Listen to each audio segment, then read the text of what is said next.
Kita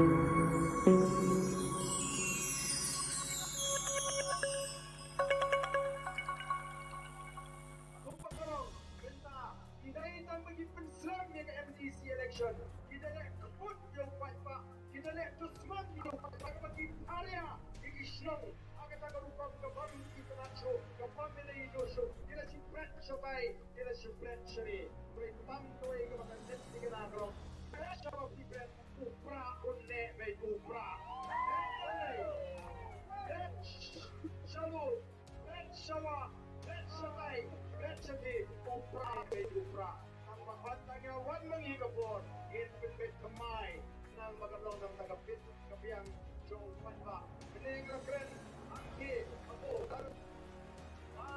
kini kibalong ki NDC, kilani ba na Iran? Kilani ba na Iran? Kapayang, rekam, champi, kalakot. Ulo, kilanod, ang pagbiday ki NDC. Ulo, kinamap, pagsing tulap. Apabila dikira santri Islam, imut pansyu pencong dalam dajit upaya. Kemarin kita kadau, kita di Leran. Dan kemarin kita kadau orang keren, agak pun mengelak election MB. Begini di MDC minta, kita ini MDC bersyukur jumlah langkah sorga. Upaya orang dapat tak lupa ini. Jadi kita tunggu jumlah langkah sorga. Ngataray, magiru, para makikitong, untuk meli, magkapunsalan ka sa kayo at tulong ay kundi. Ladawan do election tingin mla shoot kami bansok, liupa o kasabalay, bidon tsaka shoot.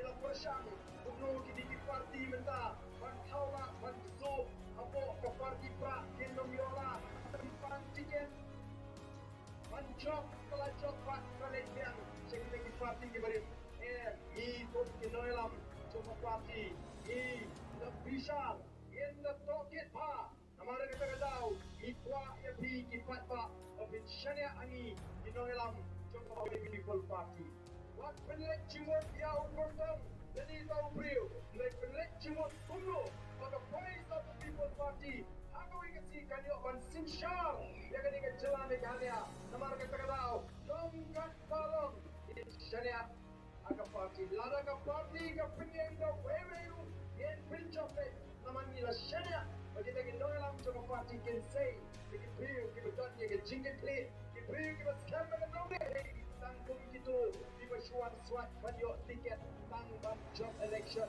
kat maka dongre comes no what the voice of the people party